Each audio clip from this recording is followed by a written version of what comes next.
Okay, very good morning to all of you and welcome back. ठीक है? I was interjected, I think what on Friday's class probably by whom? Garv I think. हाँ, गर्वी कि आजकल आप chit chat नहीं करते तो मुझे लगा चलो ठीक है आज चिट चैट का topic let you all be the chit chat topic. ठीक है ना?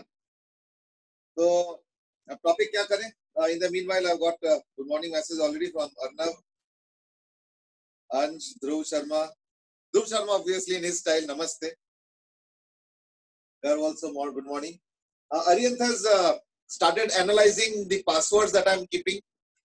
तो he has analyzed कि आज तो आपने दो वन रखे थे ये मुझे लगता है जब तक मैं वन को ना करूं तो तब तक ये कमेंट्स आते रहेंगे आप बहुत वन रखते हैं लेकिन पता है प्रॉब्लम क्या जिस दिन वन नहीं रखेंगे ना उस दिन उल्टा कमेंट क्या आएगा अरे आज वन नहीं रखा तो it's always on both sides Harshit Lohani good morning गर्मक्कर गुड मॉर्निंग अब देखो मैंने अभी बताया कि आज का चिट चैट का topic let you all be the chit chat topic in the sense कि जनरली इन क्लास 11 हम लोग एसवीटी को एक माइलस्टोन मानते हैं अब इस साल तो थोड़ा सा डाइल्यूट हो गया इन द सेंस कि SVT has not become such a deciding factor now but last year तक तो जो है ना जो पढ़ाई हुआ whatever has been done in that previous 2 months और 3 months में भी उसका एसवीटी के टाइम सिर्फ टेस्टिंग ही नहीं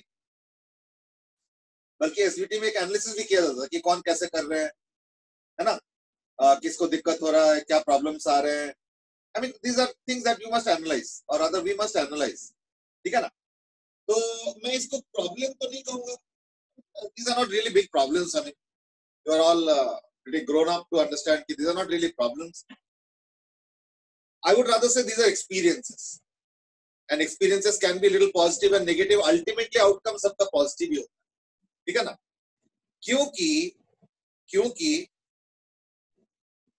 मुझे एग्जैक्ट तो याद नहीं आ रहे but I think probably Einstein only said this that I'm thankful for those who did not help me during my times of crisis because that only helped me in becoming so strong that you know I not only became successful but I also become very good at crisis management तो देखो both sides of the story are there मान लो कोई crisis होता है और अगर तुमको कोई हेल्प नहीं करता तो बुरा लगता है क्या रे यार देखो मेरे दोस्त है मेरे रिश्तेदार है मेरे ये है मेरे वो है कलीग्स है मेरे बैचमेट्स है कोई मुझे हेल्प ही नहीं किया तो that's the negative side of it but अगर मान लो उस चीज को खुद से डट के मुकाबला करके अगर मान लो उससे निकल के अगर मान लो उसको सॉल्व करो that's a positive because you have now become skilled enough you become powerful enough you become strong enough to handle that crisis अब अगर मान लो किसी ने हेल्प किया होता तो you might have been through that crisis little bit more comfortably agreed but you would not have had that opportunity to grow that skill in you to handle such a crisis or maybe even a bigger crisis at a later on stage so there were both sides of the story are there there is no black and white as such there are always shades of gray hai na chalo with that background I mean without background as I said that because SVT is the first important milestone as far as your class 11th is concerned. So I would like to ask a general question. General question means something that you must have experienced by now. So just share your experience in the last 1 month. Sorry, not 1 month, I mean, last few months. So I think we started in April. So whatever 2-3 lines you might would like to say regarding your experience in the last 2-3 months. क्योंकि यहाँ पे तो सारे private में ही messages आएंगे तो अगर मुझे लगेगा कि वो पब्लिक करने लायक है तो मैं करूंगा otherwise I will not make it public whatever your experience has I am not binding you by any thoughts कि मुझे फिजिक्स का बताओ मुझे इसका बताओ मुझे पढ़ने का बताओ no whatever your experience has been so it's a open ended question you can interpret in any way ठीक है and please do write 2-3 lines on your experience in the last few months start एकदम shortcut भी मत कर दो एकदम shortcut भी मत कर दो कि बस few words में जो भी 2-3 चीजें आ रहा है दिमाग में ओके, चलो मैं नाम नहीं लूंगा. Somebody says it was a emotional roller coaster. मैं नाम तो नहीं ले रहा obviously as I said, but I would like to know कि what is the reason behind this, because roller coaster has many connotations. उसको पॉजिटिव भी ले सकता हूँ, उसको नेगेटिव भी ले सकता हूँ. रोलर कोस्टर में दोनों होता है, पॉजिटिव भी होता है, नेगेटिव भी होता है. So therefore, I would like to know which side of the story is yours. I mean, and any particular experience. Somebody says घर में बैठे बैठे दिमाग खराब हो गया. चलो ठीक है. Somebody says बहुत ज्यादा स्ट्रेसफुल हो गया. ठीक है ना. Somebody says कि ऑनलाइन क्लासेस में अब मजा नहीं आ रहा है. अब देखो ये एक मजबूरी है, ऑनलाइन क्लास कोई करना थोड़ी चाहता है. ये तो एक मजबूरी है, क्या करें. ओके. somebody says कि एक्सपीरियंस का छोड़ो, नंबर बढ़ गया चश्मे का. चलो, good experience. Okay. somebody says कि क्लास में कुछ समझ में नहीं आता. अरे ये फिजिक्स में समझ में नहीं आ रहा क्या? somebody says it very clearly. चलो, मुझे अच्छा लगा. You should be candid. somebody says कि नहीं, पहले एक मंथ में तो दिक्कत हो रहा था, लेकिन अब ठीक लग रहा. ठीक है ना. चलो.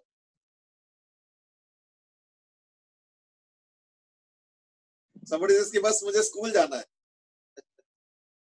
Okay. Somebody says कि hopeless in the beginning, little hopeful in the middle, and again hopeless. चलो. Somebody has sent lot of emojis कि यही मेरा experience है. Somebody says कि अब तो frustrating हो गया, पहले तो ठीक लग रहा था, है ना, ठीक ठीक ठीक लग रहा था, अब पीक हो गया, अब मजा नहीं आ रहा. चलो ठीक है.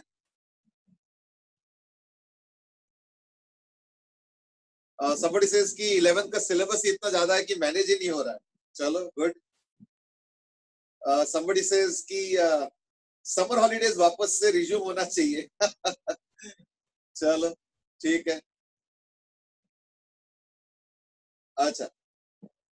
ओ, अब जब मैंने पूछा कि अब समझ में नहीं आ रहा है, तो मैंने पूछा भाई क्या समझ में नहीं आ रहा है. बोले, कोई भी सब्जेक्ट समझ में नहीं आ रहा. अरे, तो ये सब क्लास में क्यों नहीं बताते हो? ये सब जब मैंने अलग से पूछा कि लास्ट फ्यू मंथ्स का एक्सपीरियंस शेयर करो, तब बता रहे हो. ये तो ऑन ए डेली बेसिस बताना चाहिए. बल्कि कितने लोग तो कितने क्वेश्चन पूछते हैं, देखा होगा.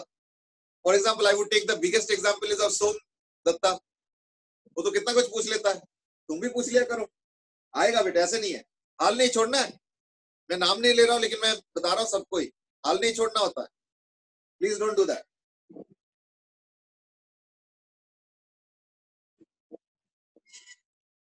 ओके. कुछ लोगों का यही मानना है कि भाई ऑफलाइन कर दो अब तो. घर में बैठ के परेशान हो गए.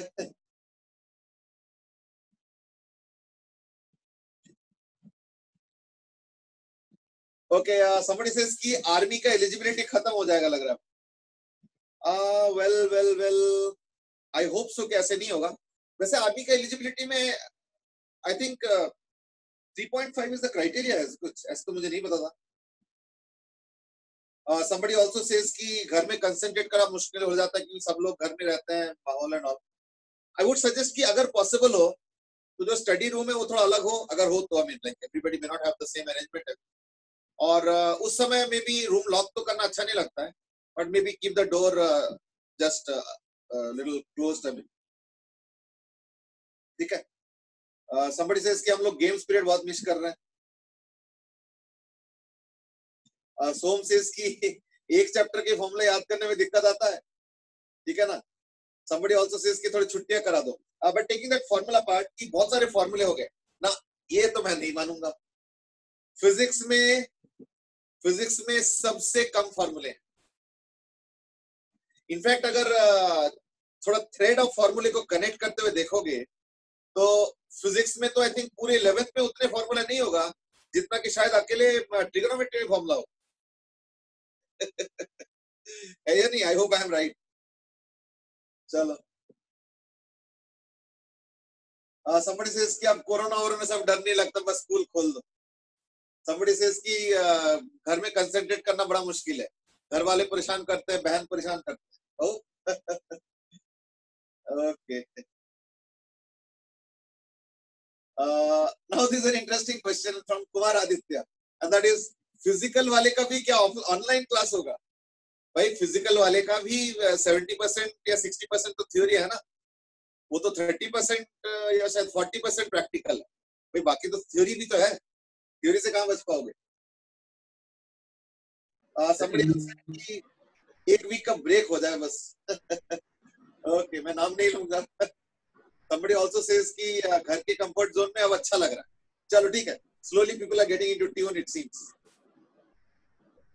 इंग्लिश तो कोई पढ़ता नहीं, फिजिकल कौन पढ़ेगा? अब देखो ऐसे तो और भी सब्जेक्ट बहुत लोग नहीं पढ़ रहे. नहीं पढ़ने का कोई इलाज नहीं है. ठीक है ना. somebody also says कि बस समर ब्रेक हो जाए.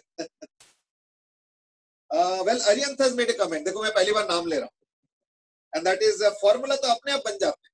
now this is an interesting observation, or maybe others can also follow, is that कि कम से कम फिजिक्स के फॉर्मूले से परेशान मत. फिजिक्स के फॉर्मूले अगर याद ना भी हो तो कोई ज्यादा परेशान मत होना, थोड़े बहुत क्वेश्चन प्रैक्टिस करोगे वैसे याद होगा. नंबर 1. नंबर 2 इज दैट एक आदमी का थोड़ा सा दिक्कत भी आता है हर चैप्टर में. आई थिंक ऐसे एक एक दो फॉर्मूले होते हैं जिसमें थोड़ा सा दिक्कत आता है. वो रटने का कोशिश मत करो, क्वेश्चन प्रैक्टिस के थ्रू याद करने की कोशिश करो. Number 1. Number 2 is that get into tune of the ability to derive things very fast. ये एबिलिटी डेवलप करो. सो दैट फॉर्मूला याद नहीं है कोई बात नहीं, 15 सेकंड में डिराइव कर लूंगा, 10 सेकंड में डिराइव कर लूंगा, तो फिर कोई दिक्कत ही नहीं. फिर ना माइंड भी बड़ा टेंशन फ्री रहता है. अरे फॉर्मूला से कोई परेशानी नहीं है, हो जाएगा.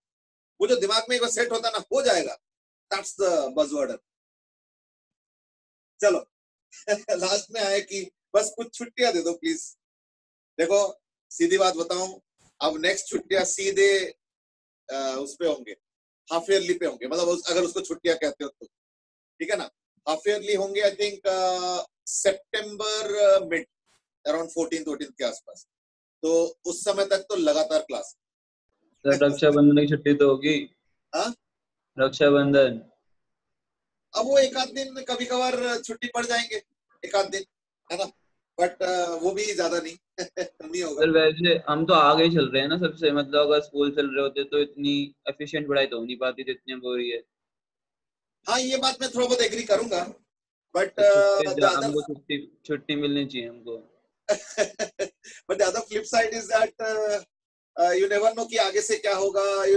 कई बार होता है ना कि मतलब काफी कुछ हो सकता है. so therefore I don't want to speculate on that. now I will take the name also. Dhruv Sharma is asking 15 अगस्त तो छुट्टी हुआ है या नहीं. देखो मैं हाँ या ना कुछ नहीं कहूंगा. पहले तो देखो 15 अगस्त बन क्या रहा है. 15 अगस्त क्या है?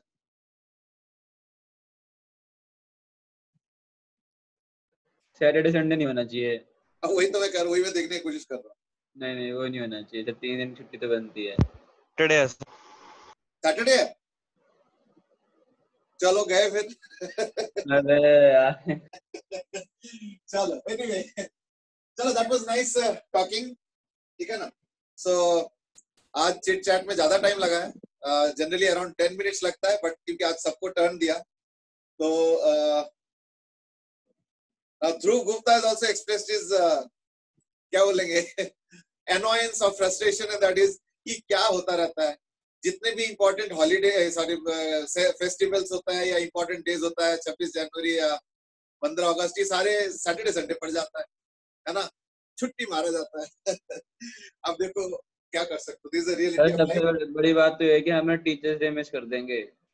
चलो बहुत कुछ मिस हो रहा है इस साल तो. I mean like maybe we can have some kind of grand celebration once school opens. Teachers day तो सर हमारे लिए मतलब एक ही बार आता है, नहीं 2 बार आएगा. 12th भी आएगा जो बनेंगे टीचर्स.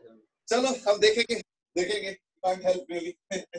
चलो we were discussing, or rather we were in the middle of discussion of this, and that is we had put a box in the slot. ये important question है, इसमें कई सारी चीजें हम स्टडी करेंगे.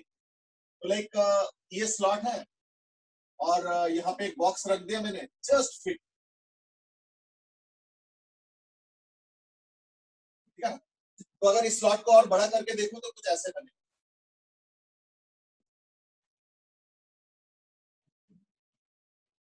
तो बड़ा है और ऐसे. ठीक है ना. ये टेबल का इस वाला पार्ट, टेबल का ये वाला पार्ट, ये स्लॉट बनाओ. और इसमें कहीं पे एक जगह बॉक्स को जस्ट फिट करके रख दिया,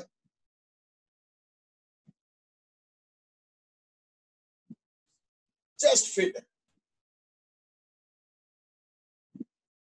not tight fit. Tight fit नहीं है, जस्ट फिट है। देखो टाइट फिट में क्या होता है कि उसका जो डायमेंशन है बॉक्स का वो स्लॉट से थोड़ा ज्यादा है, यानी बहुत दबा दबा के उसको अंदर करके किसी तरीके से जबरदस्ती डाल दिया, वो नहीं है। ये जस्ट फिट है, यानी अगर ऑब्जेक्ट को रखोगे तो बड़े स्मूथली अंदर चला गया और बॉक्स पे स्लॉट के अंदर वो छोटा सा बॉक्स है वो फिट है। This slot is very small, यानी स्लॉट के डायमेंशन वगैरह का ध्यान रखने की जरूरत नहीं है।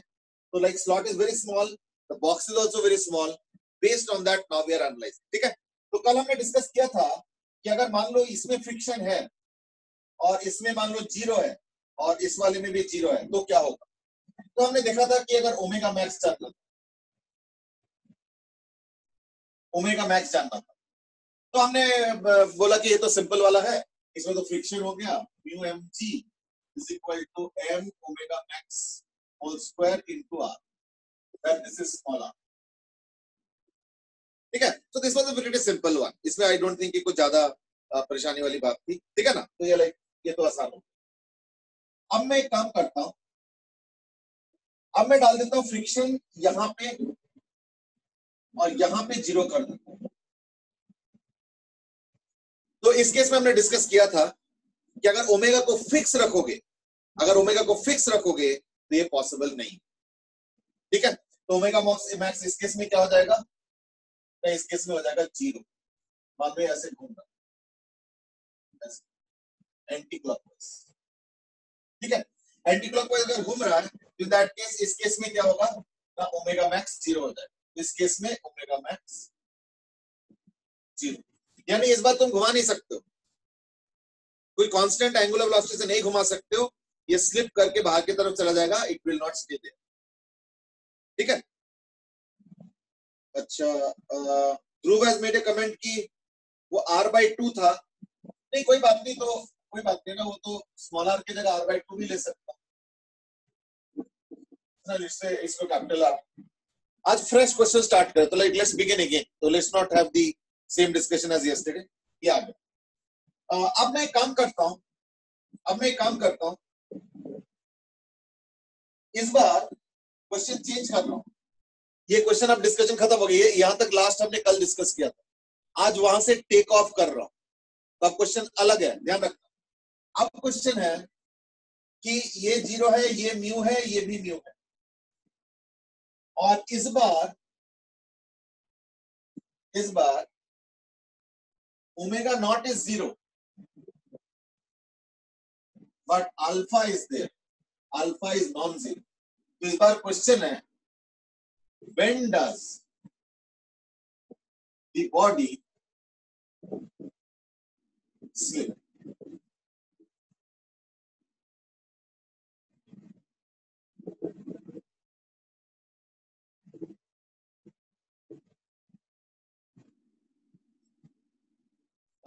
अरियंत ने फटाफट एक आंसर दे दिया है।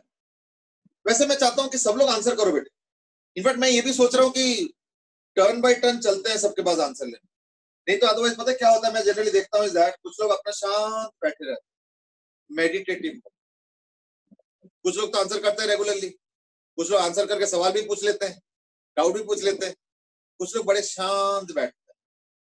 तो मैं सोच रहा हूँ कि अल्फाबेटिकली चलते हैं सबके पास आंसर के लिए। चलो इसका उसका ना आंसर कौन देंगे, अल्फाबेटिकली चले या कैसे चले, I think alphabetically is fine. पहले दो जने आदित्य माथुर एंड अंश अग्रवाल, ट्राई करो, मुझे आंसर दो। Aditya Mathur and Ansh Agarwal, please give the answer. बाकियों को रोका नहीं मैंने, बाकी भी दे सकते हो। अच्छा इसमें एक आंसर इंटरेस्टिंगली आ गया अरियन जैन का, वो है root under mu by alpha. तो t इज इक्वल टू एक अरियन जैन का है under of mu by alpha, और ध्रुव शर्मा से इसकी t इज इक्वल टू 0 पे ही हो जाएगा, ये t इज इक्वल टू 0 पे ही ये स्लिप कर जाएगा। Okay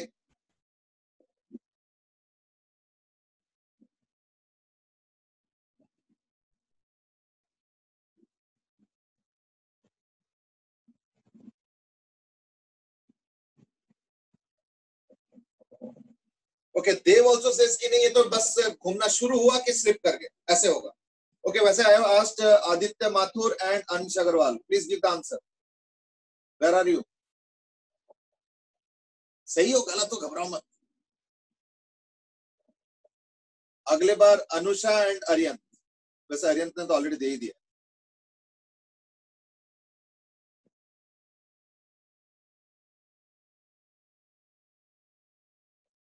Arnab, your doubt was different, मैं उस पे आऊंगा, ठीक है ना, थोड़ा सा रुक जाओ अभी।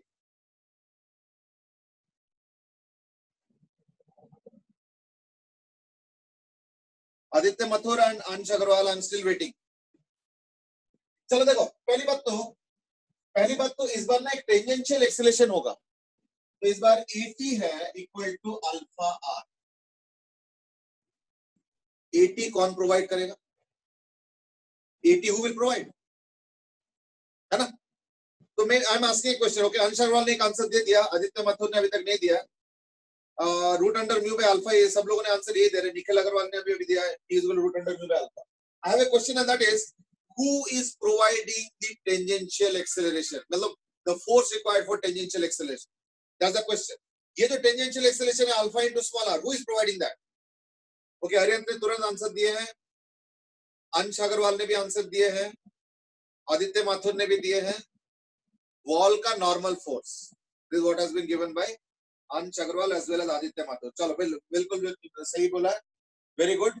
अरियंत भी आंसर सही दिए हैं, वेरी गुड। पार्थ बंसल ने भी दिए हैं नॉर्मल रिएक्शन। थोड़ा सा क्वालिफाई करते तो अच्छा रहता। Normal reaction from which wall?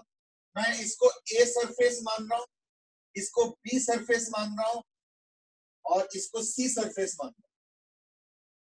तो बताओ सरफेस ए बी सी इनमें से कौन वो नॉर्मल रिएक्शन दे रहा है जो कि ये इसके लिए रिस्पॉन्सिबल है? ओके, दैट्स राइट, बिल्कुल सही आंसर दिया है। अरियंत ने, अंश ने, जसराज, क्रिश, आदित्य माथुर, सबने अब सही आंसर दिए। And that is the normal reaction will provided from this surface, that is C. यानी अगर मैं इसके टॉप व्यू देखता हूं, तो ये स्लॉट होगा।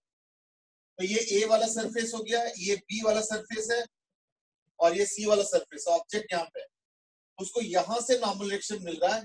ये मैं टॉप व्यू दे रहा हूँ, टॉप व्यू मतलब ऊपर से देख रहा हूँ, है ना? यहां से नॉर्मल रिएक्शन मिल रहा है जो कि उसको टेंजेंशियल एक्सेस में मदद कर रहा है। यानी मैं लिखूंगा n is equal to m into alpha. ये नॉर्मल रिएक्शन है, क्योंकि बॉडी घूम रहा है तो इसका टेंडेंसी है बाहर की तरफ जाने का। देख m ओमेगा स्क्वायर r भी बनेगा, है ना? तो उसको कौन रोकेगा ना? उसको फ्रिक्शन रोकेगा। यहाँ पे ये सरफेस सी वाले सरफेस का friction, so friction in surface C stops it from moving away. लेकिन फ्रिक्शन इन सरफेस सी का जो मैक्सिमम वैल्यू है वो क्या है? म्यू एन, यानी mu into m alpha, and that has to be equal to m omega square r. So that is equal to m omega max square into r, ठीक है ना? और ओमेगा को मैं लिख सकता हूँ अल्फा टी, है ना? तो omega is equal to what? Alpha t. ये अल्फा टी कर देता हूँ, यानी ये जाएगा m alpha square T square into r is equal to mu m alpha r. तो r cancel, m cancel, तो यानी t is equal to mu by alpha। एक अल्फा इसका भी कैंसिल, तो t is equal to mu by alpha। बिल्कुल सही answer दिया है अब सब लोगों ने, ठीक है। अब कृष्णागर ने भी अभी भी दिया है, very very correct answer. Gaurang ने भी सही आंसर दिया है कि सी वाला नॉर्मल फोर्स एक्ट करेगा।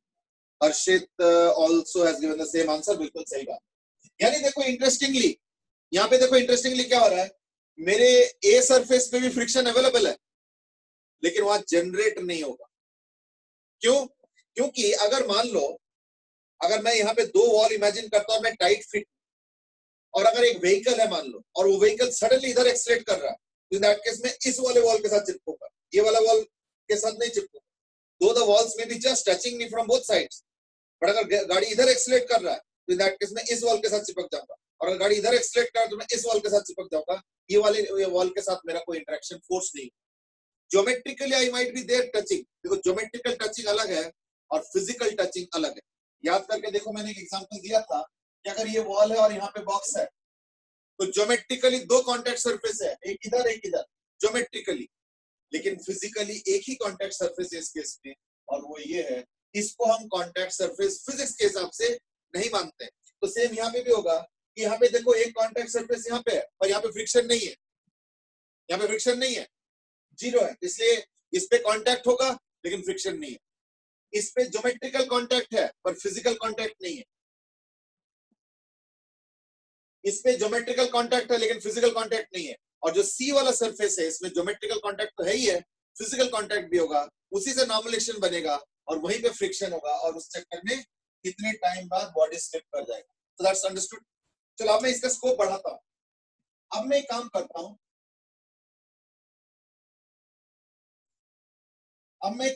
हूं, मैं यही क्वेश्चन दे रहा हूं दोबारा। इस बार क्या हो गया, इस पे म्यू है, इस पे जीरो, इस पे जीरो, कोई स्लॉट है, सब कुछ सेम है, कोई चेंज नहीं कर रहा। ए बी सी वही है, ए बी और ये हो गया सी सरफेस, और वही स्मॉलर डिस्टेंस दूर है। फिर से omega not is equal to zero, alpha is equal to non zero, फिर से वही है टाइम फॉर स्लिपिंग।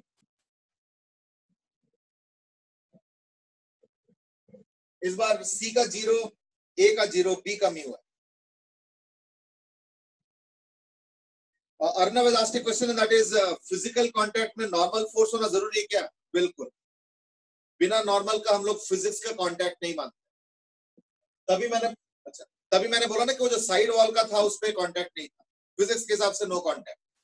तो बोले नहीं हमें तो दिख रहा है टच करते हुए, वो हमें दिख रहा है, देखने वाला कांटेक्ट अलग होता है, फिजिक्स का कांटेक्ट होता है only when there is a normal reaction, then only it is considered as contact, otherwise no.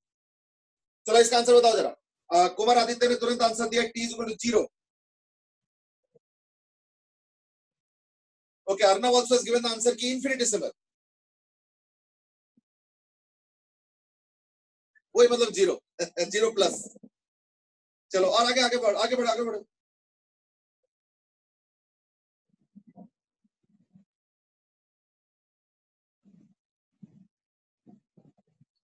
Aryan has given the answer of 1 by alpha into that mu g by r. Soma has also given the answer t is equal to 0. Krishnagar mu g by alpha square. अच्छा mu g by alpha square into r. कभी कभी ना expression लिखना बड़ा मुश्किल होता है, थोड़ा ब्रैकेट डाल दो, मुझे समझ में नहीं आया। Okay, Aditya Mathur has given r into mu g by r upon alpha. चलो ठीक है, अभी मैं देखता हूँ। ये था 1 upon alpha root mu g upon r था। हाँ वो ब्रैकेट डाल दिया करो तो सो दैट मैं खुद ही समझ जाऊंगा, that is I want to ask. Okay देखो, पहली बात तो इस बार क्या हो रहा है, ये स्लॉट है, यहाँ पे बॉक्स है मान लो, ठीक है ना। तो जैसे ही अल्फा की वजह से ओमेगा बिल्डअप होना स्टार्ट होगा, तो अल्फा है कुछ नॉन जीरो, तो ओमेगा बिल्डअप होगा धीरे धीरे। तो ओमेगा जब बिल्डअप हो रहा है तो क्या हो रहा है, देखो शुरू शुरू में पता है क्या होगा कि ये वाला फ्रिक्शन उसको होल्ड करेगा, ठीक है ना, और ये वाला फ्रिक्शन टेंजेंशियल रेडियल दोनों में मदद करेगा। That's what is going to happen in the beginning, ठीक है। लेकिन धीरे धीरे क्या होगा, ये वाला जो फ्रिक्शन है ये इनएडिक्वेट होने लगेगा, ठीक है, और ये पता है क्या होगा, इस वाले वॉल के साथ यानी सी के साथ टच करने लगेगा, ये थोड़ी देर बाद होगा। तो देयरफॉर अल्टीमेटली क्या होगा, देखो अल्टीमेटली पता है क्या होगा कि सी वाले वॉल से उसको मिलेगा नॉर्मल रिएक्शन जो कि उसको टेंजेंशियल करने में मदद करेगा, ठीक है, ध्यान से सुनना। सी वाले वॉल से उसको मिलेगा नॉर्मल रिएक्शन जो कि टेंजेंशियल में मदद करेगा, और जो ये वाला फ्रिक्शन है म्यू, ये उसको रेडियल और साथ में ये वाला फ्रिक्शन भी आएगा, ये वाला और ये वाला भी एक आएगा। यानी समझो इसको, फाइनली जिस वक्त स्लिप कर रहा होगा, ठीक है ना, उस वक्त क्या होगा वो जरा समझो।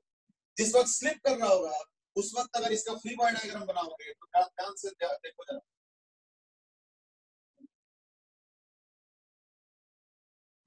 उस समय पता क्या होगा, एक नीचे सरफेस से फ्रिक्शन आएगा एक, which is mu M G, और एक साइड वॉल से भी मिलेगा यहाँ पे फ्रिक्शन, क्योंकि मैंने अच्छा अभी 0 0 दिया है। हाँ सर 0। अच्छा 0 0 दिया, चलो ठीक है, तो 0 0 दिया तब तो कोई दिक्कत नहीं, तब तो साइड वॉल का नहीं होगा, ठीक है, तब तो कोई दिक्कत नहीं, ठीक है। इन दैट केस करता क्या होगा, साइड वॉल से इसको मिलेगा नॉर्मल रिएक्शन, जिस समय स्लिप कर रहा होगा मैं उसकी बात कर रहा हूँ, तो साइड वॉल से मिलेगा नॉर्मल रिएक्शन, वो अल्फा प्रोवाइड करेगा, और ये जो स्लिप करेगा रेडियली वो ये बचाएगा, क्या बोलते हैं, नीचे वाला फ्रिक्शन। तो यानी अब इस बार क्या हो जाएगा, M omega max square R is equal to क्या हो जाएगा, म्यू एम। ये तो हमने अभी थोड़ी देर पहले सॉल्व किया शायद, यानी नहीं, पहले तो हमने साइड वॉल कर लिया, चलो ठीक है। तो यानी क्या हो गया ना, ये तो अल्फा टी हो गया, यानी M into alpha square T square R is equal to mu M G, तो यार फाइन, तो देखो टी आ गया, तो टी कितना आ गया ना, वही एम एम कैंसिल, तो ये आ जाएगा under root of mu by, अगर 1 बाय अल्फा बाहर निकालना तो निकाल दो, ये एक्सप्रेशन आ। अच्छा, इंटरेस्टिंगली याद करके देखो, ये आंसर कल कुछ लोगों ने दिया था, यस्टरडे, जब मैंने सेकंड क्वेश्चन पूछा था तो बहुत लोगों ने ये आंसर दिया था, यानी समझ लो कि उन्होंने आंसर सही दिया था, थोड़ा पहले दे दिया, इस क्वेश्चन का आंसर पहले दे दिया था, कल ही दे दिया, ऐसे समझ लो ठीक है। और एक जी भी आएगा, है ना, हाँ बिल्कुल बिल्कुल जी आएगा, और एक म्यू जी भी आएगा, ठीक, ये म्यू जी भी तो रहेगा, एम ही तो कैंसिल वैसे, mu G by alpha square आना, ठीक है, म्यू जी बाय आर, ठीक। अभी सानिया ने पॉइंट आउट किए, तो like who were right in this particular question,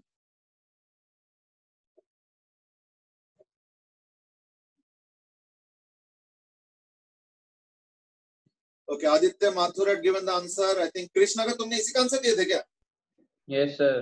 okay ठीक है, चलो ठीक है, दोनों ने करेक्ट आंसर दिए थे, चलो गुड। बाकी लोगों ने आंसर क्यों नहीं दिए बेटे? इस बार तो मैंने नाम भी नहीं लिया था। ये एक एक केस को समझो, कोई कंफ्यूजन नहीं होना चाहिए, एक एक केस को समझो, अगर इसमें कोई सवाल है तो पूछ लो। ओके ध्रुव आज की प्लीज एक बार फिर से समझा दो, चलो ठीक, मैं समझाता हूं। देखो पता है इसमें क्या हो रहा है, शुरू शुरू में पता क्या होगा, ये जो लोअर वाला फ्रिक्शन है यही सब कुछ करेगा शुरू शुरू में, लेकिन पता क्या होगा, धीरे धीरे फ्रिक्शन का डिमांड बढ़ता जा रहा है। फ्रिक्शन का डिमांड क्यों बढ़ रहा है? क्योंकि ओमेगा बढ़ता जा रहा है, तो फ्रिक्शन का डिमांड बढ़ता जा रहा है। तो एक स्टेज आ जाएगा, जब ये स्लिप करने वाला होगा, लेकिन थोड़ा सा हेल्प मिल जाएगा उसको साइड वॉल से। क्या होगा हेल्प? जो टेंजेंशियल वाला पार्ट है वो टेक ओवर कर लेगा normal direction of the side wall, यानी फ्रिक्शन अब सिर्फ रेडियल वाले पार्ट के लिए रिस्पॉन्सिबल रहेगा। एक बार मैं फिर से बताता हूं, शुरू शुरू में फ्रिक्शन रेडियल और टेंजेंशियल दोनों एक्सेलरेशन के लिए रिस्पॉन्सिबल है शुरू शुरू में। फिर धीरे धीरे समय के साथ साथ क्या होगा, टेंजेंशियल एक्सेलरेशन चेंज नहीं हो रहा है, लेकिन रेडियल एक्सेलरेशन बढ़ता जा रहा है, ओमेगा बढ़ता जा रहा है, तो फ्रिक्शन का डिमांड बढ़ता जा रहा है। चलो ठीक, फिर एक स्टेज आएगा जब फ्रिक्शन का डिमांड इतना ज्यादा होगा कि वो जस्ट ऑलमोस्ट वो टच कर रहा होगा, क्या बोलते हैं उसका लिमिटिंग वैल्यू। इस केस में तो खैर एक ही वैल्यू है म्यू एम जी, कोई लिमिटिंग तो अलग से दिया नहीं।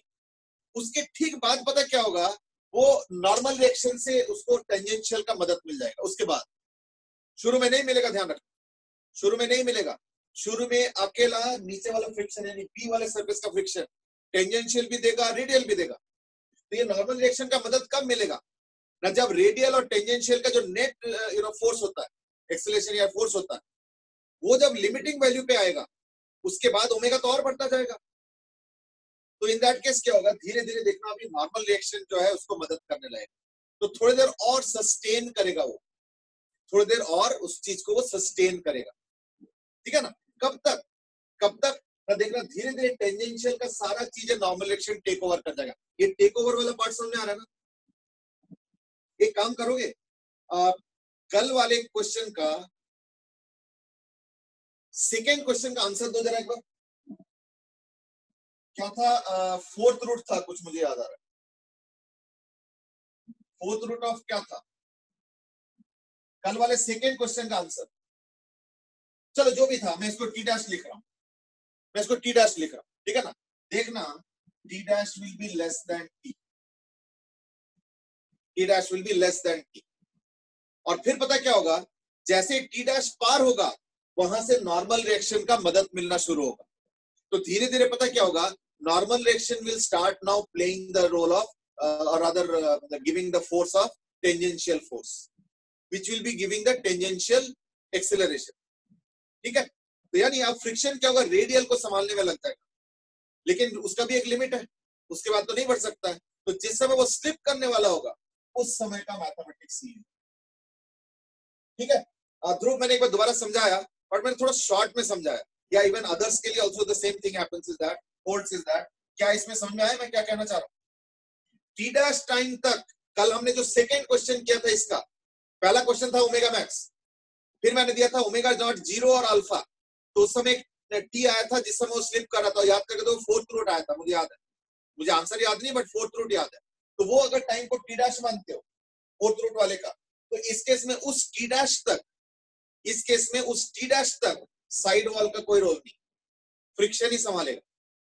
पर जैसे ही टी डैश के बियॉन्ड टाइम जाएगा, जैसे मान लो टी डैश हो गया मान लो 10 सेकंड, तो 10 सेकंड के बाद क्या होगा ना, उसको तो स्लिप करना चाहिए, और अगर मान लो टेबल होता, सिंपल बॉक्स ऐसे रखा होता आर डिस्टेंस दो, तो इस टाइम पे वो स्लिप कर जाता, उस टाइम तक तो ये भी फ्रिक्शन ही संभालेगा, नीचे वाला friction.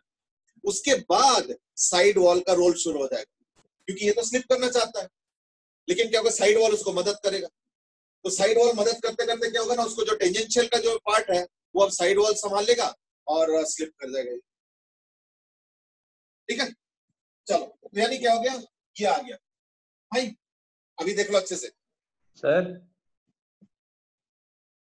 Sneha you are right, normal reaction जो है ना, ये जो नॉर्मल रिएक्शन है वो उस टी डैश के बाद लगना शुरू होगा, क्योंकि टी डैश तक तो वो इधर उधर हिल नहीं रहा है ना, वो तो फ्रिक्शन उसको रोक के रखा है।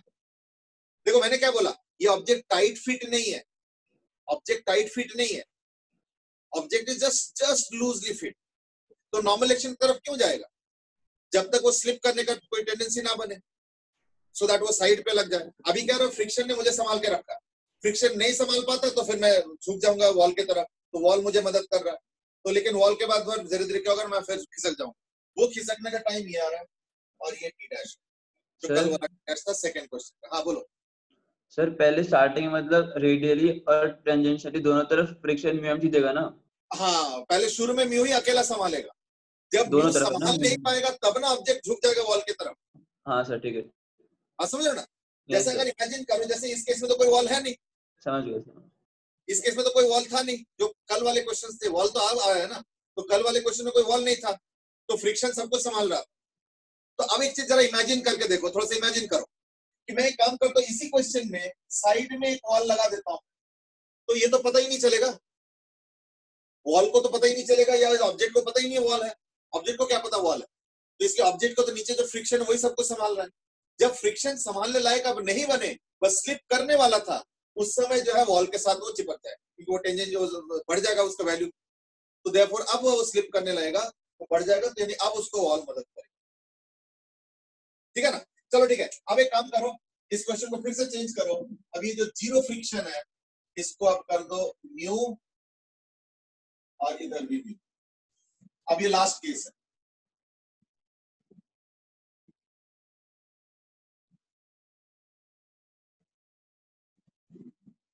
इसमें भी याद रखना, इसमें भी याद रखना, शुरू शुरू में तो यही वाला फ्रिक्शन संभालेगा बी वाला, इसमें भी वही है, ओमेगा नॉट जीरो और alpha non zero, T for slipping. तो शुरू शुरू में इसमें भी ध्यान रखना, यही वाला फ्रिक्शन सब कुछ संभालेगा। वॉल का टेक ओवर तब होगा जब वो टी डैश आएगा, टी डैश मतलब कल वाले क्वेश्चन का सेकंड आंसर को मैं टी डैश मान, तो टी डैश के बाद ही वॉल का रोल शुरू होगा। चलो आगे बढ़ो। एक आंसर आ चुका है, जसराज ने दिया है, पिछले बार भी इनफैक्ट दो ही जने ने आंसर दिए थे। आर्यन से इसकी बार बहुत बड़ा आंसर होगा, प्लीज मत पूछो, अरे बाबा सॉल्व करो ना बड़ा छोटा से क्या करना है पिछले बार भी दो ही जने ने आंसर दिए थे, आदित्य माथुर एंड क्रिश। इस बार जसराज ने फटाफट आंसर दे दिया। अच्छा, आर्यन ने पिछले बार भी दिए थे क्या, एक बार ऊपर जाना पड़ेगा, तो एक्चुअली ना इतने सारे मैसेज आ जाते हैं कई बार ध्यान नहीं जाता। हाँ ठीक है, आर्यन ने दिए थे, इनफैक्ट आर्यन तो सबसे पहले दिए थे, उसके पहले तो कई सारे ने दिए थे, निखिल, आदित्य माथुर, आर्यन, अंश, फिर और भी लोगों ने दिए थे। तो इस बार मैं चाहता हूँ ज्यादा आंसर दो बेटे। इस बार मैं 2 जने को टोकता हूँ, भाई आंसर करो। पिछले बार आदित्य माथुर अंश अग्रवाल को बोला था, दे हैव गिवन। इस बार अनुषा बेटे आंसर करो। अनुषा, आर्यन तो कर ही रहे, अर्नब, ओम, आयुष। अनुषा, अर्नब, ओम, आयुष, फटाफट आंसर करो। हाँ, आर्यन ने तो पिछले बार भी दिया, तो आर्यन तो भी है लिस्ट में। मैं अल्फाबेटिकली जा रहा हूँ, मुझे तो लिस्ट दिख रहा।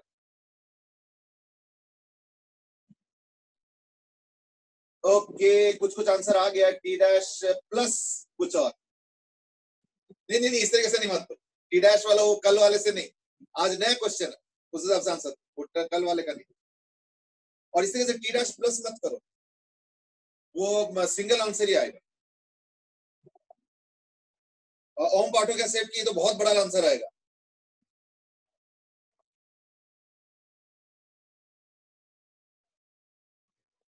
क्वेश्चन रिपीट कर दो बेटे, क्वेश्चन कुछ नहीं है, चेंज।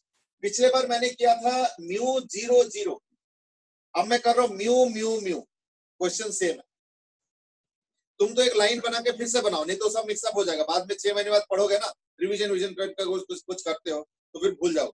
इससे अच्छा है कि पिछले क्वेश्चन जहां पे खत्म हो उसको लाइन बना दो।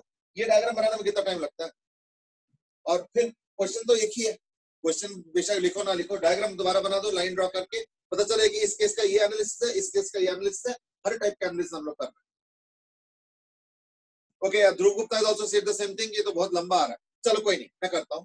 देखो इस बार भी पता है क्या होगा, शुरू में टी डैश तक यही वाला अकेला संभालेगा सब कुछ। फिर क्या होगा, धीरे धीरे ये संभालना शुरू होगा नॉर्मल एक्शन। और जिस समय स्लिपिंग कर रहा होगा उस समय क्या होगा, सारा नॉर्मल एक्शन टेंजेंशियल देगा। यानी सबसे पहले तो n is equal on the verge of slipping, on the verge of slipping जब होगा उस समय क्या होगा, सारा टेंजेंशियल एक्सेलरेशन अकेला नॉर्मल एक्शन देगा। तो n is equal to m in alpha आ गया। और इस बार नीचे तो फ्रिक्शन होगा ही होगा, साथ में इस साइड वाले वॉल में भी फ्रिक्शन होगा, and that is equal to mu n। ये on the verge of slipping वाले में। अच्छा एक चीज और कि इस वाले सरफेस में फ्रिक्शन अवेलेबल है पर जनरेट नहीं होगा। क्यों? क्योंकि ये वॉल इधर कर रहा है ना, तो यानी इस वाले वॉल के साथ नहीं चिपकेगा, तो इस वाले वॉल के साथ नॉर्मल एक्शन 0 होगा, इस वाले वॉल के साथ नॉर्मल एक्शन होगा। साइड वॉल की बात कर, और फ्लोर पे तो होगा, फ्लोर पे तो चलो नॉर्मल एक्शन अकेला एक ही है, and that is mu, you know क्या बोलते हैं, mg, उसमें कोई दिक्कत नहीं। तो देयरफॉर इस बार दो फ्रिक्शन एक्ट कर रहा है, एक ये वाला और एक ये वाला, एक म्यू mg और एक म्यू n। यानी मैं लिखूंगा mu mg plus mu into n, n is what, m alpha, is equal to m omega max square into r। और ओमेगा मैक्स को तो मैं लिखूंगा अल्फा टी, है ना, तो अल्फा स्क्वायर टी स्क्वायर हो जाएगा। तो देयरफॉर m तो चलो कैंसिल कर लो, m से तो कोई मतलब नहीं होता है ना, r से डिवाइड करना है तो कर लो। तो omega max is equal to under root of mu G by r plus alpha, और ओमेगा मैक्स को लिख दूंगा as alpha into T is equal to under root of mu G by r plus alpha. That's it. तो यानी T आ गया 1 upon alpha under root of mu G by r plus alpha. या एक बार calculation वगैरह check कर लेना, बाकी एक्सप्रेशन तो मैंने लिखा होता है। सर म्यू अल्फा होगा, म्यू अल्फा होगा, हाँ म्यू अल्फा।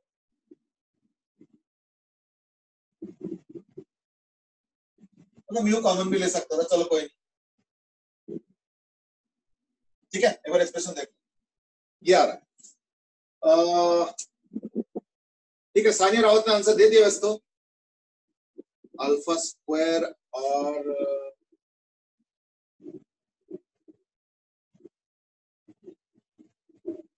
अच्छा वो तुमने रूट के अंदर रखा है इसलिए अल्फा स्क्वायर आ रहा है, ठीक है ठीक है, समझ में आ गया, ठीक है।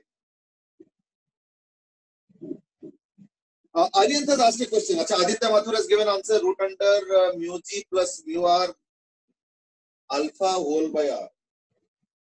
हाँ ठीक है, तुम्हारा भी सही है बेटे, चलो गुड। सानिया ने सबसे पहले आंसर दिए हैं कंप्लीट और सही आंसर दिए हैं। आदित्य माथुर ने भी दिए हैं अपॉन अल्फा 1 अपॉन अल्फा। ठीक है, good, very good. Sania, Aditya, चलो ठीक है। आर्यन तुमने बोला लेकिन आंसर दिया नहीं फाइनली।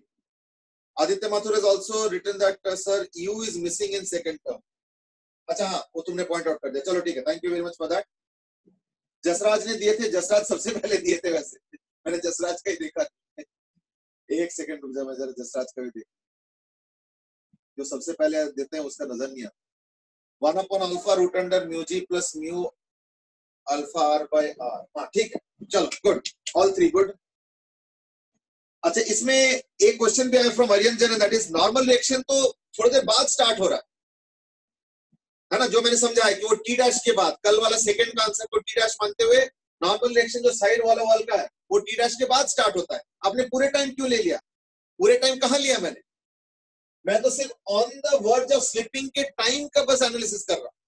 वो तो मैंने इतना डिटेल में इसलिए गया क्योंकि हो सकता है एक सवाल आएगा, इज दैट ये फ्रिक्शन का रोल कैसे कैसे है और साइड वॉल का रोल कब स्टार्ट हुआ, हो सकता है दिमाग में आएगा, उसको क्लियर करने के लिए बताया, और कोई बात। मैं तो on the verge of slipping में जो कंडीशन है मैं बस उस इंस्टेंट पे देख रहा हूं। तो नॉर्मल रिएक्शन भले ही पूरे टाइम ना लगाओ तो मुझे उससे क्या कंसर्न है नहीं। अब मान लो तुमने बीच में लॉस किया, गेन किया, कुछ नहीं, इस वक्त जेब में जो पैसा मैं तो उसको गिनती कर रहा हूं। अब वो जो जेब में पैसा है वो 100 रुपए नुकसान के बाद है या 10,000 प्रॉफिट के बाद है, वो मैं क्या जानूं। मैं तो इस वक्त तुम्हारे पास जो पैसा है मैं वो गिनती कर रहा हूं। तो मैं इस वक्त का जो एनालिसिस कर रहा हूं मैं उस हिसाब से आंसर कर रहा हूं, इस वक्त के ये एनालिसिस। ठीक है, मैं मानता हूं नॉर्मल रिएक्शन थोड़ी देर बाद स्टार्ट हुआ। ठीक है, ओके, ठीक है। जसराज तुमने भी करेक्ट दिया था, पहले दिया। चलो ठीक है, अब क्लियर हो गया बेटे सबको, इसमें आपको दिक्कत नहीं है? इस टाइम पे स्लिपिंग दोनों तरफ हो रहा होगा ना? हाँ, इस टाइम पे स्लिपिंग दोनों तरफ हो रहा होगा ना, मतलब थोड़ा स्लिपिंग आप नीचे से भी साइड वाले सरफेस दोनों से आप स्लिपिंग हो जाएगा। अच्छा अच्छा ठीक है ना, वो दोनों को ही, दोनों पे घिसेंगे, मतलब ये कहने का मतलब। ठीक है,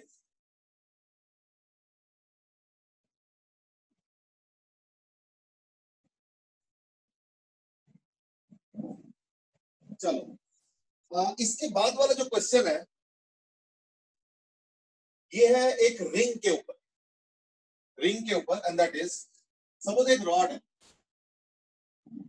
और ये एक्सिस है, तो रॉड घूम रहा है हॉरिजॉन्टल प्लेन, ठीक है ना, rod rotating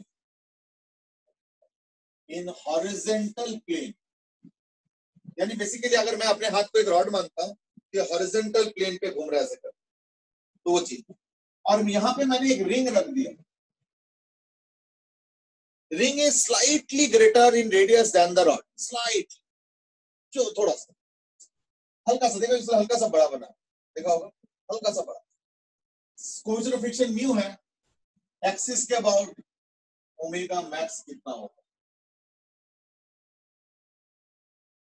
are x, omega max कितना होगा। In the meanwhile Aryan Jan has also asked a question, is that if there would be no friction on any wall and surface, how will the object have moved tangentially or radially? देखो, अगर no friction होगा,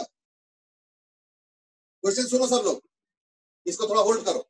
अगर no friction होगा और अगर table पे है तब तो कुछ नहीं, ऑब्जेक्ट वहीं बैठा रहेगा, टेबल नीचे से खिसकता रहेगा, टेबल घूमता रहेगा, ऑब्जेक्ट वहीं पे बैठा रहेगा। ये तो इसका हो गया। पर अगर स्लॉट होगा, इन दैट केस पता है क्या होगा, ये बाहर की तरफ मूव करने लगेगा, और उसका कैलकुलेशन हम करेंगे, मैं उस पर भी कराऊंगा, अभी उस पर बचा है अभी डिस्कशन, ठीक है ना, ये चीज। चलो सर, एक डाउट है। हाँ जी सर क्या कहते हैं, नॉर्मल रिएक्शन जब लगेगा जब एम अल्फा आर को ओवरकम कर लेगा फ्रिक्शन, मतलब एम अल्फा आर फ्रिक्शन से ज्यादा हो जाएगा म्यू एम जी से। नॉर्मल तो जब लगेगा ना साइड वॉल से, जब एम अल्फा आर से ज्यादा हो जाएगा। नहीं नहीं नहीं, एम अल्फा नहीं, overall force mu omega M omega square R का whole square plus M alpha R का होल स्क्वायर का अंडर रूट, जब ये म्यू एम जी के बराबर होगा उसके बाद नॉर्मल रिएक्शन स्टार्ट हो। यही तो कल एनालिसिस किया था ना, जो कल का टी डैश था, ये सेकंड क्वेश्चन का यही था। कल मैंने स्लॉट नहीं रखा था, कल मैंने टेबल पे रख दिया था, तो उसमें बोला था ना कि यहाँ पे फ्रिक्शन अकेला रेडियल भी दे रहा है, टेंजेंशियल भी दे रहा है। तो यहाँ पे भी देगा, है ना। यहाँ पे भी देखो, स्लॉट के अंदर तुमने जब रखा है शुरू में, तो स्लॉट को मतलब ऑब्जेक्ट को क्या पता कि उसके साइड में वॉल भी पड़ा हुआ है। उसको वॉल के बारे में तो तब पता चलेगा ना जब वो खिसकने लगेगा या फ्रिक्शन को ओवरकम करके वो चलने लगेगा, तब ना उसको पता चलेगा।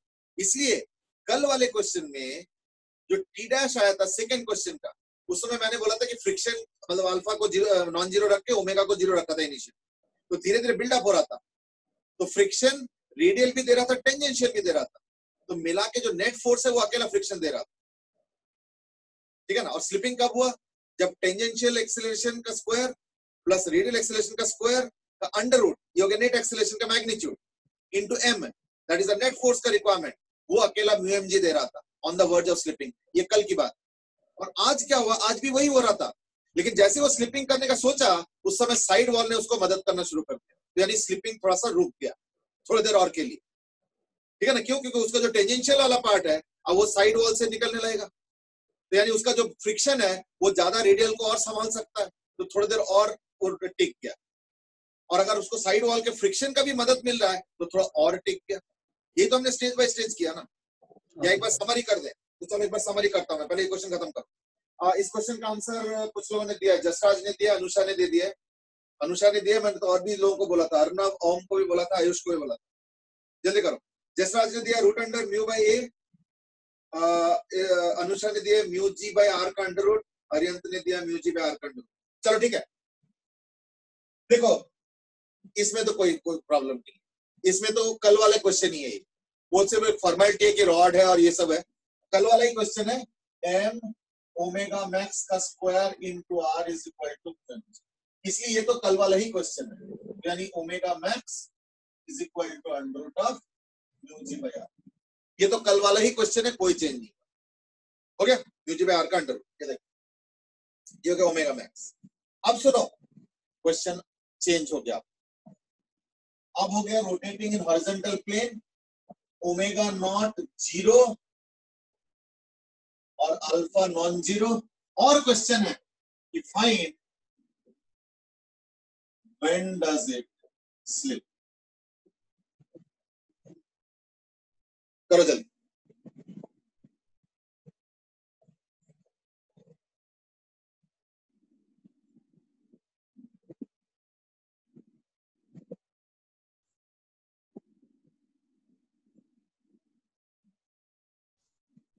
इस बार फिर से ओम, आयुष, मतलब इनको खास करके बोल रहा हूं, बाकी लोग जो देना चाहते दे सकते हैं। बाकी भी बेटे, भव्य, आयुष, देहम, देवव्रत, ध्रुव गुप्ता, ध्रुव शर्मा, अब सीरियली स्टार्ट कर दो अल्फाबेटिकल। पिछले बार सानिया रावत ने भी आंसर सही दिए थे, म्यू जी बाई आर। हाँ सही है। ध्रुव गुप्ता ने भी यही आंसर दिया, root under mu G by R, ठीक है। देवव्रत ने भी दे दिया, देहम ने भी दे दिया, ठीक है, सबने दिया। कुमार आदित्य, ओम पाठक, सबने सही दिया, गुड, वेरी गुड।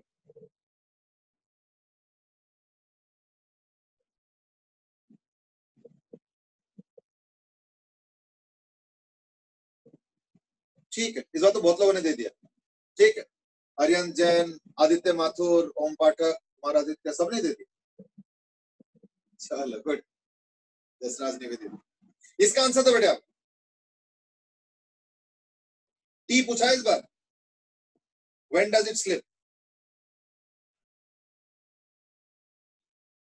आर्यन बोल रहे ये तो सेम ही क्वेश्चन है, इसमें क्या फर्क है? कुछ कुछ सेम हो सकता है, बट बिल्कुल कोई फर्क नहीं, ऐसे नहीं है।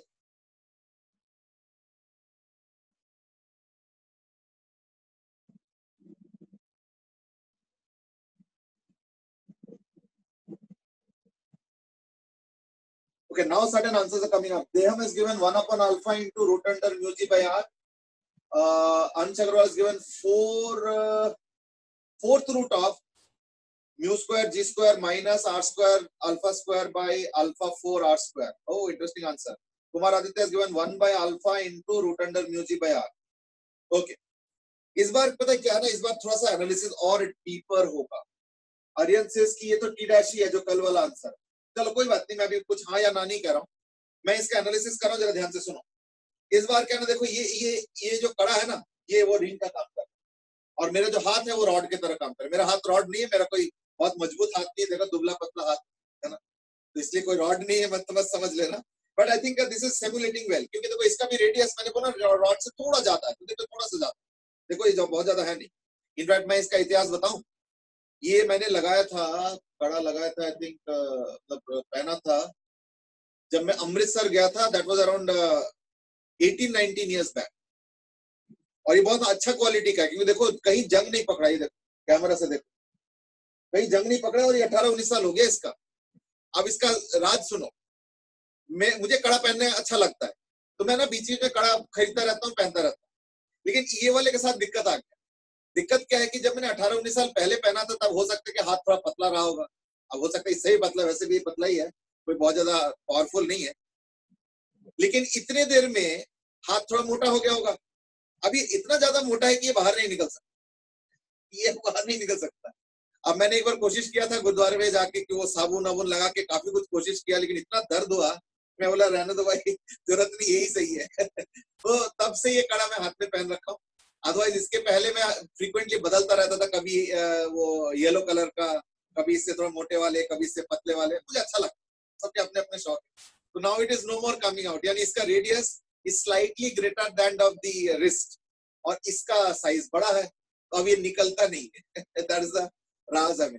चलो खैर, एनीवे, देवव्रत सेज कि मेरे पास भी ऐसी है। अब सुनो, ध्यान से सुनो, ये इंपॉर्टेंट है कि देखो अगर मैं इसको कांस्टेंट, थोड़ा सा ना मैं एक चीज पूछूंगा, थोड़ा ध्यान देना, पॉइंट ऑफ कांटेक्ट, ये प्रॉब्लम स्लॉट में भी आया था कि कांटेक्ट कहां पे होगा, तो हमने देखा था कि जितने भी हमने एग्जांपल किया था, पॉइंट ऑफ कांटेक्ट या तो अकेला ये था शुरू में डी डैश तक, उसके बाद मिल के पॉइंट ऑफ कांटेक्ट था एक ये और एक ये तो कभी भी कांटेक्ट पॉइंट बना ही नहीं था, साइड वाला, ये वाला जो हमने एग्जांपल इसके पहले किया था उसमें ये सिचुएशन।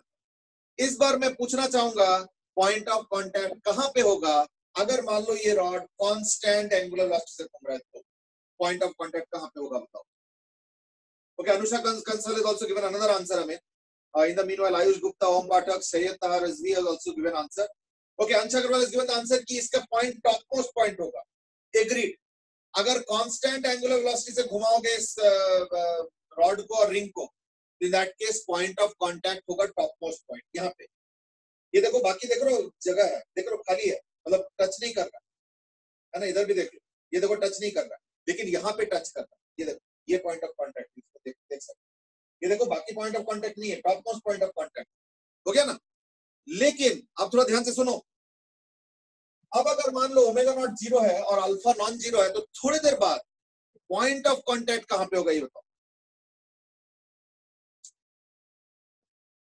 जसराज बोल रहे थोड़ा सा आगे होगा, देवव्रत से इसकी टॉप मोस्ट पॉइंट पे होगा, ये तो शायद पिछले क्वेश्चन का आंसर था।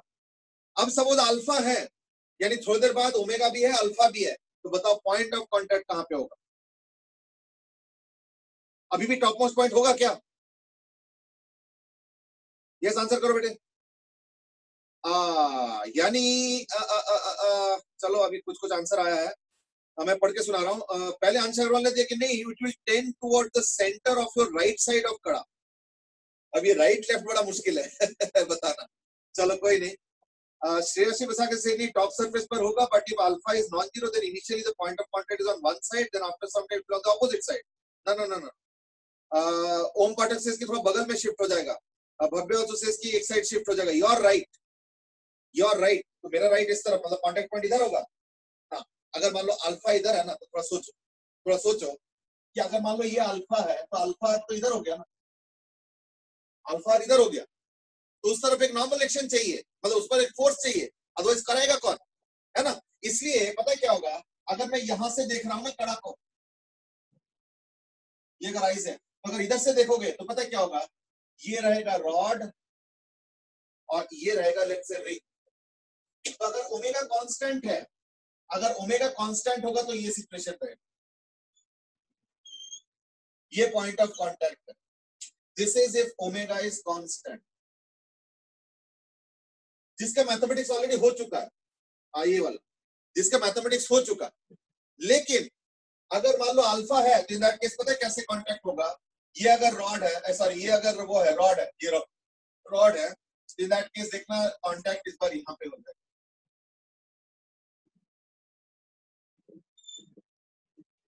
यहाँ पे point of contact. Now that's important. क्यों? क्योंकि इसके मतलब पता है क्या हुआ कि अगर याद करके देखो नॉर्मल रिएक्शन हमेशा टेंजेंट के परपेंडिकुलर, तो यहाँ पे तो कॉमन टेंजेंट होगा, इसका परपेंडिकुलर होता है।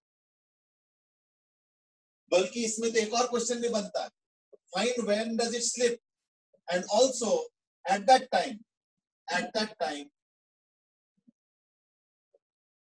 What is the angle of normal reaction with respect to vertical. ये भी एक क्वेश्चन हो गया। क्यों? क्योंकि अगर मान लो ये थीटा हुआ तो यानी क्या होगा, ये हो जाएगा n cos थीटा और ये हो जाएगा n sin थीटा। अगर मैं एक सवाल पूछूंगा कि थोड़ी देर बाद, चलो थोड़ी देर बाद छोड़ो, इन जनरल अगर अल्फा भी है और ओमेगा भी है, वो जो टेंजेंशियल एक्सीलरेशन अल्फा है वो कौन दे रहा है? वो नॉर्मल रिएक्शन का ये वाला कंपोनेंट देगा, ये चीज। देयरफॉर इस बार नॉर्मल रिएक्शन शिफ्ट होगा, कितने एंगल पे शिफ्ट होगा उसका हिसाब क्या होगा, ये जो n cos थीटा है ये इसके वेट को संभालेगा और जो n sin थीटा है ये इसको टेंजेंशियल एक्सेलरेशन देगा, यानी m अल्फा कराएगा, यानी सॉरी थीटा, यानी tan theta is equal to क्या आएगा, अल्फा r बाय g। तो पहले तो इस क्वेश्चन का आंसर आएगा at that time normal reaction with respect to vertical, अगर वो थीटा लेते हो विद रिस्पेक्ट टू वर्टिकल तो tan थीटा क्या हो गया, अल्फा r बाय g। यानी नॉर्मल रिएक्शन का ओरिएंटेशन अब ऐसे नहीं है, नॉर्मल रिएक्शन का ओरिएंटेशन ऐसे हो गया, सो दैट एक कंपोनेंट उसका वेट को संभालेगा और जो हॉरिजॉन्टल कंपोनेंट है वही उसको टेंजेंशियल एक्सेलरेशन देगा, ये ध्यान रखना, ठीक है ना। यानी नॉर्मल रिएक्शन कितना हुआ फिर, so therefore normal reaction is equal to m into square करके ऐड करके करोगे, स्क्वायर करके करो तो n square cos square n square sin square तो वो आ जाएगा, यानी m into under root of g square plus alpha square, ये होगा नॉर्मल रिएक्शन। तो मैक्सिमम फ्रिक्शन क्या होगा, mu n, and that will be equal to m, क्योंकि इस बार जो फ्रिक्शन है वो देगा तुमको रेडियल एक्सेलरेशन, ठीक है ना। तो m इनटू रेडियल एक्सेलरेशन हो गया ओमेगा स्क्वायर r, यानी alpha t whole square into r। तो मैं एक काम करता हूँ यहाँ पे मिटा देता हूँ, थोड़ा सा जगह नहीं है एकदम, तो म्यू n यानी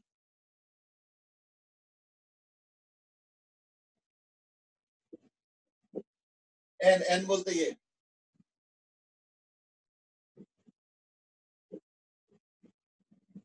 is equal to m alpha square t square r।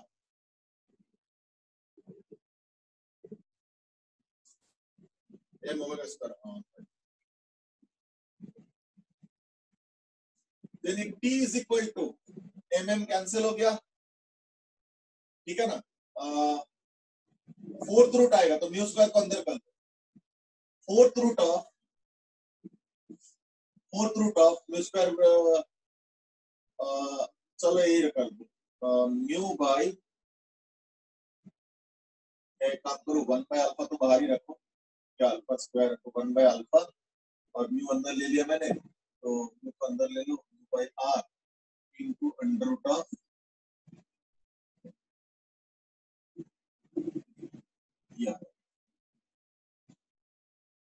आया किसी का आंसर ये,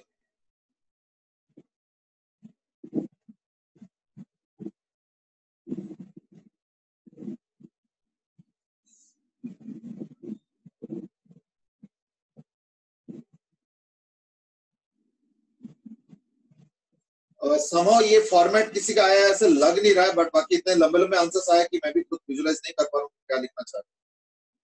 I think Aditya Mathur answer was close भाई, अब समझ में नहीं आ रही कि वो एग्जैक्ट था या नहीं था। एक बार आदित्य बेटे एक बार मैच कर लो जरा आंसर के साथ, your answer seems to be on this lines only, है ना, एक बार देख लो फिर, ठीक है, एक बार चेक कर लो। तो ये आंसर आ गया। सो मैं आज की एंगल निकालने का क्या फायदा, एंगल निकालने का फायदा कुछ नहीं है, तो मैंने एक क्वेश्चन ऐड किया था ना यहाँ पे कि what is the angle of the normal reaction. इस केस में एंगल निकालना कोई जरूरी नहीं है, लेकिन एंगल वाला चीज दिमाग में आना चाहिए, क्यों, क्योंकि एंगल का रोल तो है यहाँ पे। वो अलग बात है कि बाद में थीटा एलिमिनेट हो जाता है, क्योंकि n square cos square theta n square sin square theta square करके ऐड कर रहा हूँ, तो cos square theta sin square theta के चक्कर में वो थीटा एलिमिनेट हो गया, तो n आ गया डायरेक्टली वो आ गया इन दोनों का स्क्वायर करके रूट, ये देखो ऐड करके रूट, ये वाला वो एक अलग कहानी है। लेकिन ये आइडिया तो दिमाग में आना पड़ेगा ना पहले कि हाँ नॉर्मल एक्शन इस बार टेढ़ा होगा और अकॉर्डिंगली एडजस्ट होगा कि वेट और टेंजेंशियल एक दूसरे के कंपोनेंट के हिसाब से, ठीक है। अच्छा अब एक चीज और बता दो। अच्छा ध्रुव गुप्ता इसकी ओके, आदित्य से इसकी हाँ मेरा भी आंसर ऐसे है, लेकिन मैं फोर्थ रूट लिखना भूल गया हूँ, मुझे इसलिए लग रहा था कि तुम्हारा भी आंसर सही लग रहा है। चलो ठीक है, गुड, वेरी गुड। अंश अग्रवाल तुम्हारे भी आया 1/अल्फा root under mu A alpha. अंश तुम्हारे आंसर भी सिमिलर है, बट देन एग्जैक्ट ये नहीं लग रहा, एक बार फिर भी चेक कर लो। ध्रुव गुप्ता से इसके को दोबारा बता दो। देखो इस बार पता है क्या हो रहा है, अगर तुम अल्फा टेंजेंशियल एक्सेलरेशन करोगे ना, in that case point of contact ऊपर नहीं रह जाएगा, अब साइड में होता है। अब देखो कौन से साइड ना, ये ऐसे जा रहा है ना, तो क्या होगा, ये थोड़ा ऐसे दब जाएगा, ये देखो ऐसे हो जाए, यानी कांटेक्ट पॉइंट ऊपर ना होकर अब थोड़ा साइड आ जाए। उससे क्या होगा ना, नॉर्मल रिएक्शन क्या होगा, उसके परपेंडिकुलर ऐसे हो गया, तो नॉर्मल रिएक्शन का ये वाला जो कंपोनेंट है वो वेट को संभालेगा, और नॉर्मल रिएक्शन का ये वाला जो कंपोनेंट है ये अल्फा आर देगा, ठीक है ना। और फ्रिक्शन इस बार रेडियली एक्ट कर रहा है बस, और तो बाकी को तो कुछ हो नहीं सकता, ठीक है ना।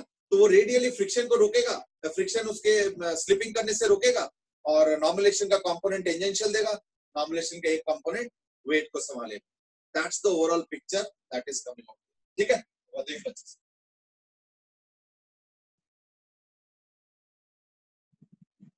अच्छा नहीं सेम नहीं आया, चलो ठीक है, अंशा बार अपना करेक्ट कर लेना जो भी आया, I hope you will get it, ऐसे कोई दिक्कत नहीं, ठीक है ना। चलो ठीक है, आज भी बड़ी इंपॉर्टेंट चीज हमने डिस्कस किया, तो थोड़ा सा ये सब चीजें विजुलाइज भी करना पड़ता है कि सब आइडियाज धीरे धीरे डिस्कशन से जनरेट होता है। जैसे पिछले वाले में क्या था, नॉर्मलेशन हॉरिजॉन्टल वर्टिकल, बस इस बार क्या नॉर्मलेशन एंगल पे है। अच्छा एक last question before I call it a day, क्योंकि टाइम हो चुका है, इज दैट समय के साथ साथ ये थीटा बदलेगा या स्टार्टिंग से लेके स्लिपिंग तक ये थीटा सेम रहेगा, क्या होगा?